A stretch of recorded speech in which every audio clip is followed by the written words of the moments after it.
Hello, welcome back to another Sunday School Bible class. I'm so glad you're here. Today we are on a lesson entitled The 10 Commandments, Part 2.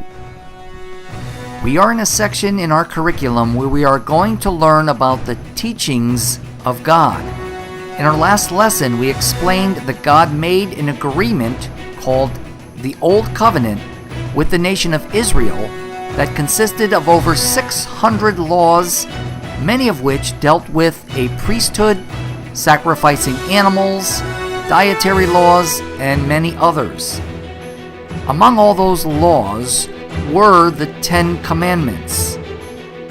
Then, over 1,000 years later, God came to earth in the person of Jesus Christ and made a new agreement or new covenant with all believers. In this new covenant, there were no more animal sacrifices, and many other laws of the Old Covenant were done away with.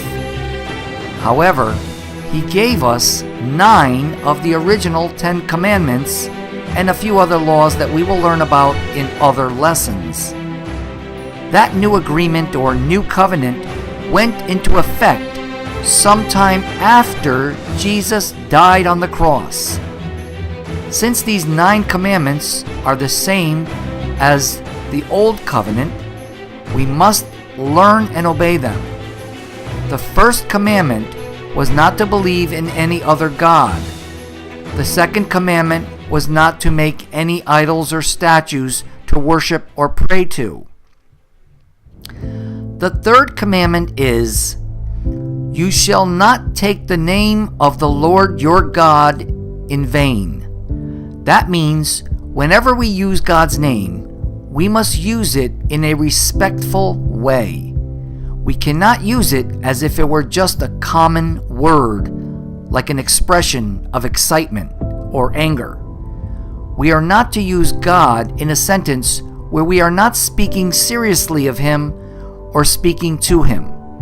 For example, if I am talking to you about someone's car, I should not say something like, "Oh my God, did you see the car she is driving?"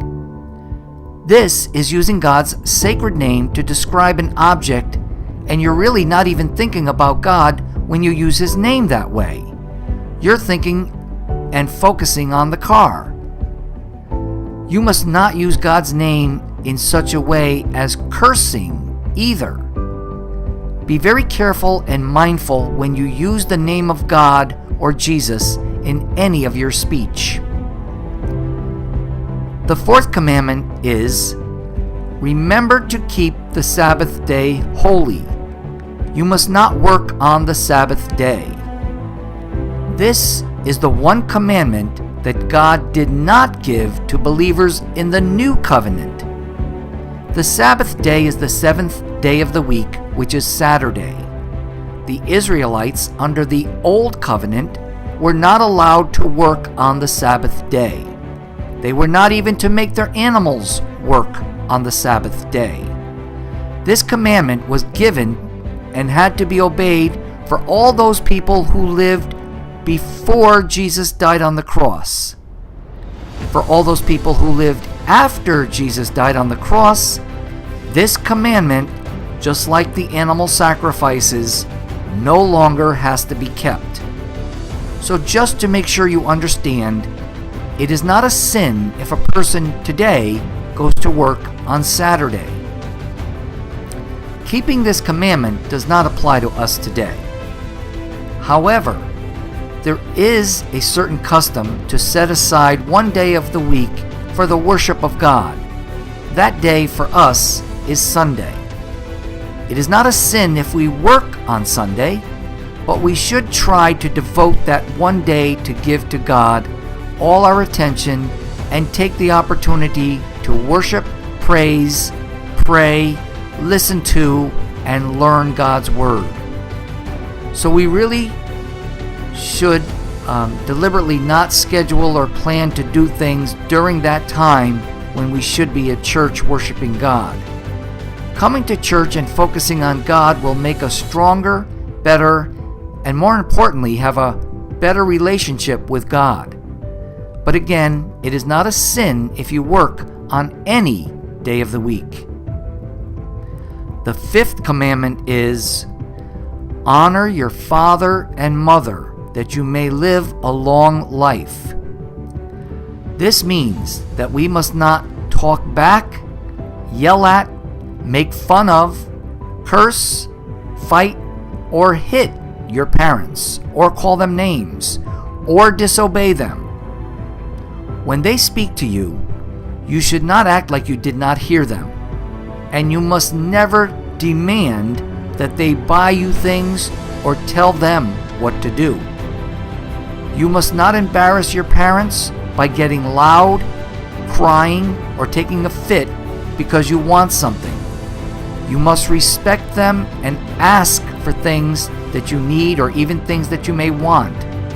But you must never demand or try to boss them around or threaten them in any way. Honor them means to obey them and speak properly to them, giving them due respect. The sixth commandment is, you shall not murder. Murder means to deliberately or intentionally kill someone or a group of people because you want to, because you do not like them, or you are angry with them, or because you want to steal something from them, or because you want to prove that you are strong.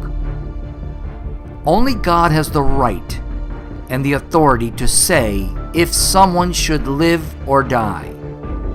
In God's Word, God has said that people who commit certain crimes should be put to death. Because of God's Word, certain people in today's society have the authority by God to enforce His law of the death penalty, such as police officers or judges.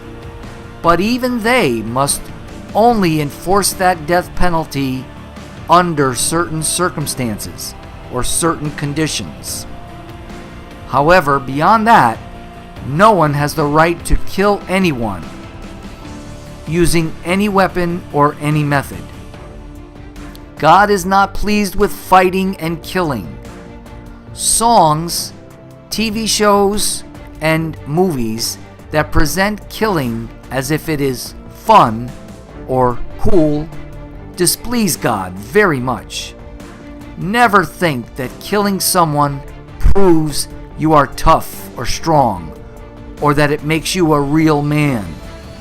Living a life of keeping God's commandments will make you a strong person. When we come back, we're going to finish the 10 Commandments. See you next time. Bye-bye.